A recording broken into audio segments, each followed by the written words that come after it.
And welcome back to EDH Deck Building. I'm your host, Demo, and this is 5 unique builds for 5 commanders, where I take 5 commanders and try to go in a unique, different way with them.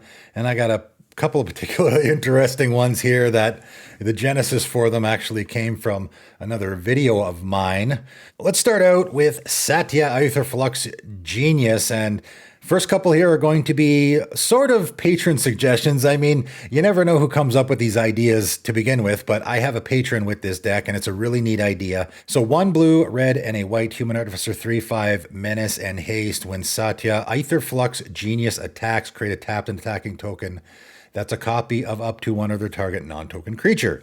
You get 2 energy, and at the beginning of your next end step, sacrifice the token unless you pay an amount of energy equal to its mana value. So if you copy a creature, like your Dockside Extortionist, that's a good one. You know, you copy a creature that has the mana value, 2 energy mana value essentially, then you can immediately pay for it, right? Without having any other energy stuff in this deck. You could make this guy with just mana value 2 or less creatures, and then you'll always be able to keep the copy, obviously, right? However, if that creature has no mana value at all, you won't have to pay any energy, right? If that's an Ornithopter, then your Ornithopter has a mana value of 0. So you're going to pay an amount of energy equal to its mana value? Well, 0 energy, pretty easy to pay that, right? So you just essentially be collecting energy and also keeping your Ornithopter. However, getting an extra Ornithopter is not super great.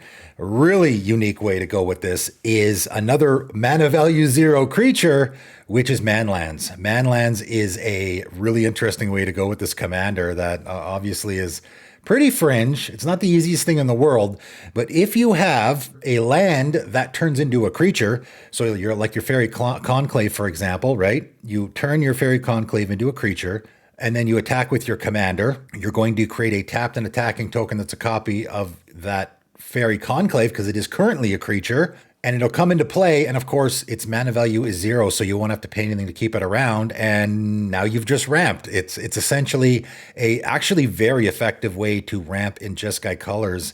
I played against my patron's deck, and man, he got a whole lot of lands into play. He had way more lands than anyone else in the game. So it's a really funny way to go with this commander. You even could, because you're putting so many lands into play, you even could do a little bit of a landfall theme as well. You know, I mean, you could do the energy theme. I think that you could easily avoid the energy entirely because you don't need it to pay for your, I mean, not avoid it. You're collecting energy, so you could maybe put some ways like Aetherflux Marvel, something like that, something that can use the energy that you're collecting, but you don't need it for your lands. You could put more of a landfall theme in the deck, right? So really interesting way to go with this commander, and a really unique one as well, especially in Jeskai colors, right? All right, the Master Formed Anew, which I have said in the past is a really interesting commander for a number of reasons. I think it makes a really good secret commander if you want to build around one particular creature, but there's also something else that it does really, really well. So blue and a black, Time Lord Rogue. When you cast this spell, you may exile a creature you control and put a takeover counter on it.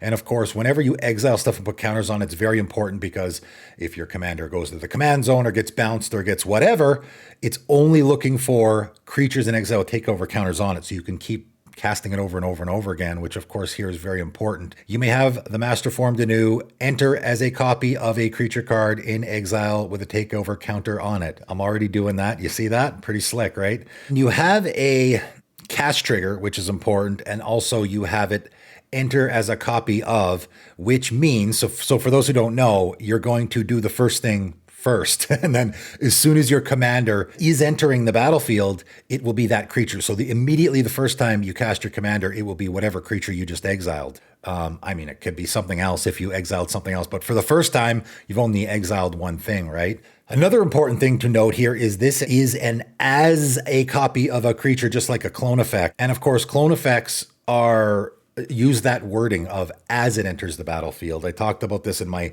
very first Magic Rules video about Cursed Mirror, people being confused. How can your Cursed Mirror get you an ETB from your opponent's Eternal Witness? Because it's entering as a copy. So when it hits the battlefield, it already is that creature and you get the ETB trigger. Your commander in particular has a very unique sort of scenario here with what it's doing, because of course it does work with the ETB creatures like any clone effect would, but it also works with the ETB effect that only works when you cast it, because you are actually casting your commander, of course, right? So that is something that you can do here. And I'll throw out probably the most famous example, which is the Myojin. So Myojin of Seeing Winds, it enters the battlefield with a divinity counter on it if you cast it from your hand. And of course, you will be casting your commander from your hand, and your commander is going to be this. So your commander is going to enter as a copy of this, and it will get the divinity counter on it because you did cast it. Now, of course, the difficult part of this strategy is I got to get the Myojin of Seeing Winds into play. This is a 10 mana creature. So I got to get this guy into play and then cast my commander and exile this. And then I can essentially repeatedly cast my, that's the strategy here, right? So I cast my commander, and you'll need lots of bounce effects, which of course, easiest thing in the world, obviously in blue. Curfew card I just mentioned in my 10 cards video, super easy, slam dunk, Sanctum of Eternity if you want that on a land. Lots of ways to do that. So I have my commander come into play. Myojin of Seeing Winds is in exile with a takeover counter on it. I remove the indestructible counter from my commander. I draw a card for each permanent I control. That's a pretty good card draw. Then I bounce my commander back to hand, and I do it again. And it will enter with a divinity counter on it because I cast it. You see where I'm going here. You can also do like Reaver Demon, which, again, creatures with really great ETBs, but you have to cast them. And obviously, you keep reusing it over and over. You just board wipe whenever you want because you have a Reaver Demon in exile with a takeover counter on it, right? That's the idea. And of course, my commander only costs 2, so I'm getting these fantastic effects for only 2 mana. And I played against my patron of this deck, and I have another patron who made this deck that I did a deck doctor for, and that was really the difficult part was, okay, how do I cheat these giant creatures into play and then I can exile them with my commander? Obviously, Reanimate's the easy one. You can just loot all these creatures into your graveyard and then just reanimate them and then exile them. It is a few hoops to jump through. But again, this is one of those strategies that, it requires some setup. But once you get going, like every time I cast my commander, your commander's 2 mana. I cast my commander, make it a Myojin of Seeing Winds, draw 12 cards, then I bounce it to my hand for 1 mana, and then I recast it for 2 mana, and it's a Reaver Demon, and I board wipe everybody. So for 5 mana, again, that sounds like a lot of work. Once you get going, it's amazing, right? For 5 mana, I just drew 12 cards and killed all my opponent's creatures, right? So I think it's worth it, right? It just requires, if you like those strategies where I require a little bit of setup to get there, but once I get there, I just got this incredible engine going. Pretty good idea, I think. Next up, Plargg, Dean of Chaos. This is definitely a fringe one. It's funny, I was obsessed with Kethik. I made this year I've probably made 6 Kethik decks. Will I actually ever put one in paper together for myself? Possibly. I do not have a Rakdos deck, and I keep bumping everything I had. That's how it works with me, is I'll have 3 or 4 decks that I kind of want to put together in paper, and then I'll get real excited about one, and that'll bump ahead of everything else, and Kethik kind of keeps getting bumped. But what Kethik is doing, funny enough, is not exactly, but very similar to Plargg. And what I said about Kethik is it's a great for, again, the secret commander idea, or I'm hunting for that specific card in my deck. And Plargg will do that as well. So 1 red Orc Shaman 2/2, tap, discard a card, draw a card. So just looting on your commander, which is always neat, especially when you're doing something really specific so you can dig through your deck to get the cards you want, right? 4 and a red, and tap, reveal cards from the top of your library until you reveal a non-legendary, non-land card with mana value 3 or less. You may cast the card without paying its mana cost. Put all revealed cards not cast this way on the bottom of your library in random order. And of course, that wording very similar to Kethik. I will also point out, if you're not aware, that this is a white card on the back. Augusta, Dean of Order. We will not be doing that, but of course, it allows us to have white in this deck, which could be really, really important. Now, I'll just say, Kethik is better at this because it's only searching for creatures with mana value 3 or less, non-legendary creatures. This is searching for any non-legendary, non-land card with mana value 3 or less, which of course can be a good thing because it opens up us to more opportunities. We can go get an artifact, an enchantment, right? It does the secret commander thing, but also with artifacts, enchantments, maybe planeswalkers as well. Oh, no, can't be legendary. Planeswalkers are also legendary. So enchantments, artifacts, that's it. I guess you're including enchantments and artifacts in that group. Oh, no, wait. Doesn't have to be a permanent. So you can get instants and sorceries too. It really opens it up to a lot of opportunities. Of course, the downside there is just like with the Kethic build, now you can't include, right? I can't just put an Arcane Signet in here because if I start revealing cards on the top of your library, well, you're going to get an Arcane Signet, or you're going to get a Soul Ring, or you're going to get a, Wayfarer's Bauble, or whatever you put, your ramp, whatever you normally would put in your deck that is 1 and 2 mana value. So you really can't put anything that is 1 or 2 mana value. I guess you could put legendary things. So how many legendary things do we have? Like you could put an Ozolith in the deck if that does anything, because Ozolith is a legendary card. It's mana value 3 or less, but it's legendary, so you will skip over it, right? Again, just like with the Kethic build where we could put creatures in that were legendary, that were mana value 1 or 2, because we'll just skip over them. Here, I don't know, it's going to be a tough build because, of course, you want to look for that one thing. Now, what's the one thing? That's the ticket here, right?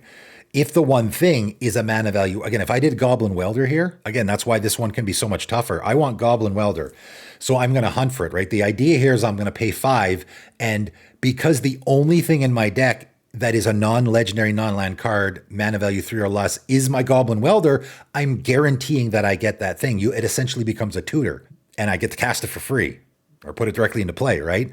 That's the upside here. The downside here, again, why this is so much more difficult is I can't have anything in my deck, mana value 3 or less, other than my Goblin Welder or whatever that thing is I'm looking for, that is non-legendary or non-land. Obviously, land's no problem, but again, non-legendary, how much is that going to help? I guess Sword of the Animus, there's a legendary card, a ramp option that is legendary. It's going to be tough, right? This is a way tougher build than with the Kethic, I think. I'll just throw out a really unique, interesting idea here. Seismic Assault is a super good card that, funny enough, works with having lands in your deck. And having a lot of lands in your deck, you could make one of those crazy decks that's 98 lands and nothing else. You have a 98 land deck with just Seismic Assault in there.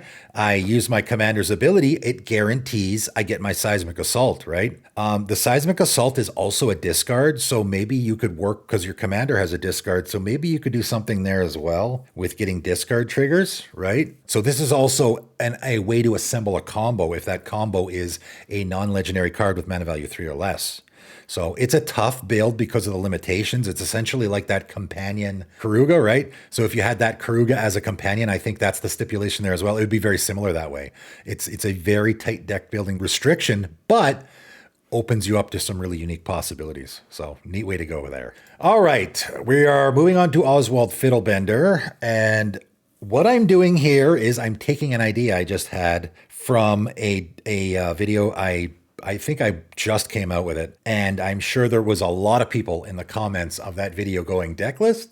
Deck list? Where's the deck list? I didn't actually make the deck. It was just an idea that I had. I just decided to make the video on a whim. But as I typically do, whenever I make those videos, I'm like, and then I go ahead and start making the decks. And in this case, so for anyone who watched that video and was not happy that I didn't actually supply a deck list, I actually am here.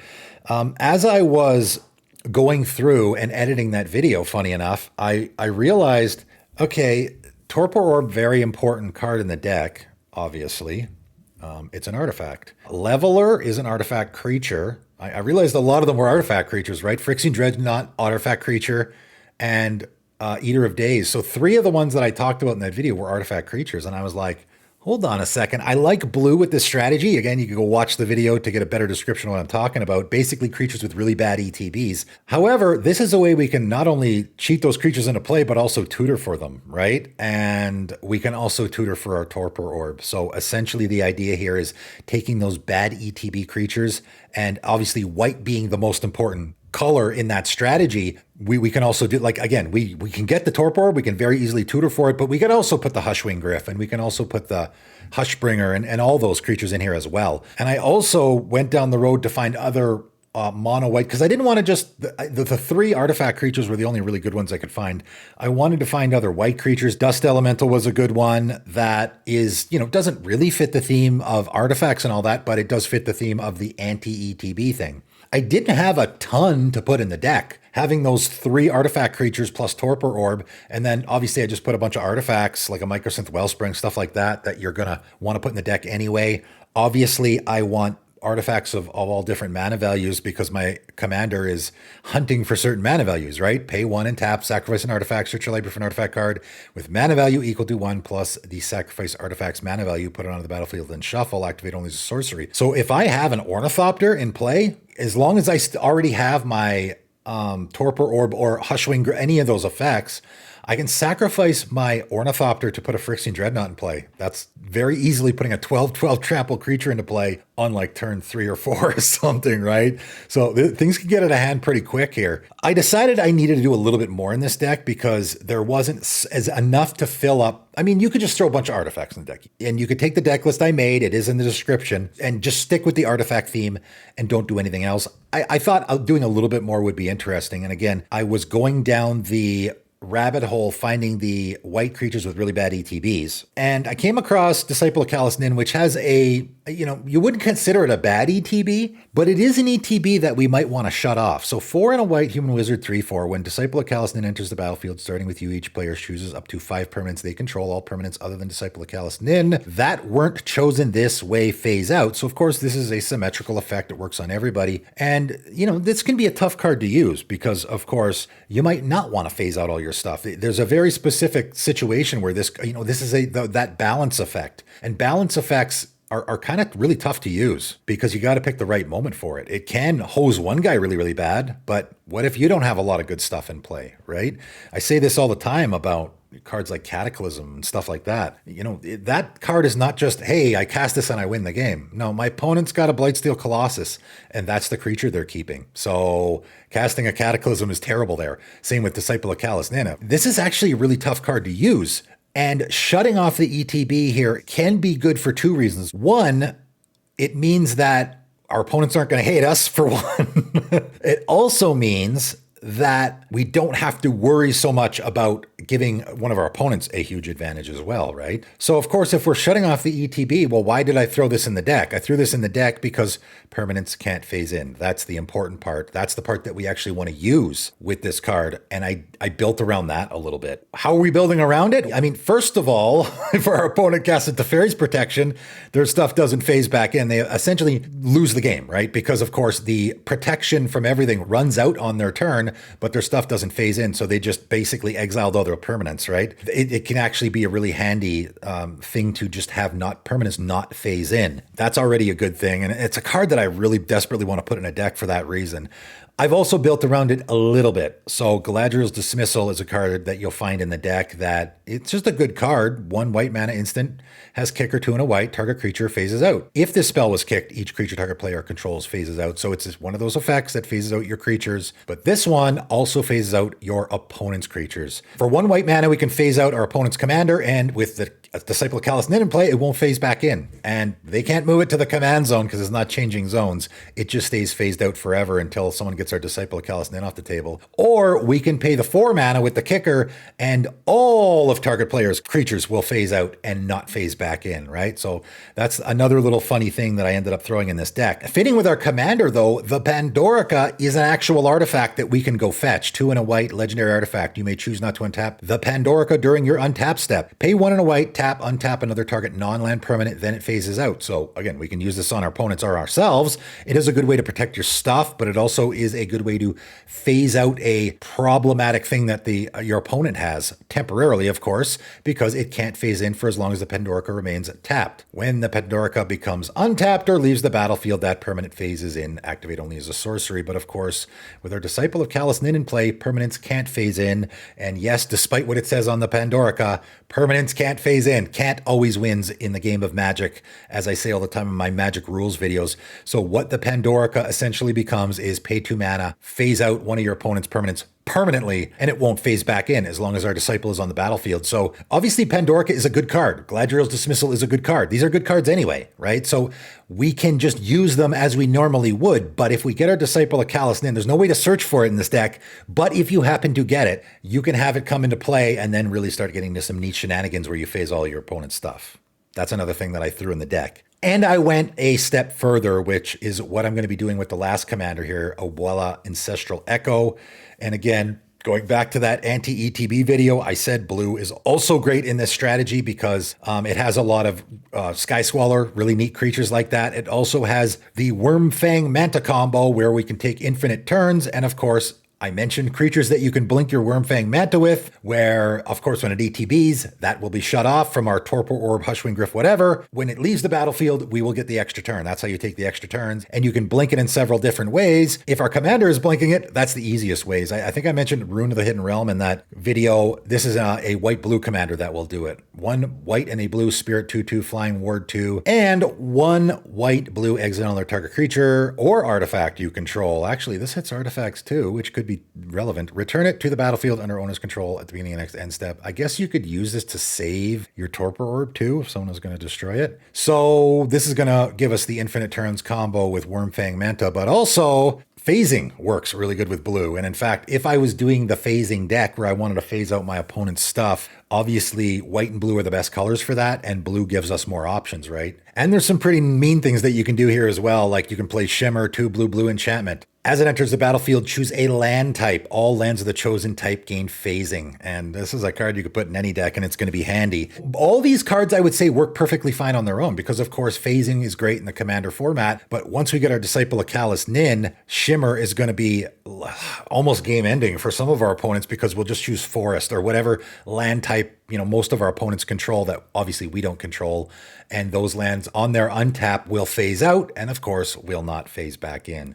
Pretty brutal. I also, in this version, and I guess you could throw it in the Oswald version as well, I threw in Sands of Time. And you could throw this in the Oswald version because it is an artifact and you can fetch it. So I guess it does make sense there. You just have to be careful because, of course, your commander has a tap ability. And yeah, I guess that would work, actually. So maybe it should be in the Oswald version. 4 mana artifact. Each player skips their untap step. Hoo-wee! That's a powerful ability. However, at the beginning of each player's upkeep, that player simultaneously untaps each tapped artifact, creature, and land they control and taps the same. So what's going to happen is you're going to skip your untap, and then on your upkeep, all your stuff that is tapped still will untap. But if you have something that's untapped that you didn't use last turn, that's going to become tapped. So it's kind of a funny card, and there's lots of neat interactions that you can get into here. The big one here, though, is honestly, we don't really care about that second part. The big one here is that everyone's going to skip their untap, and that's another thing that works with phasing. Phasing is on untap, as I just said.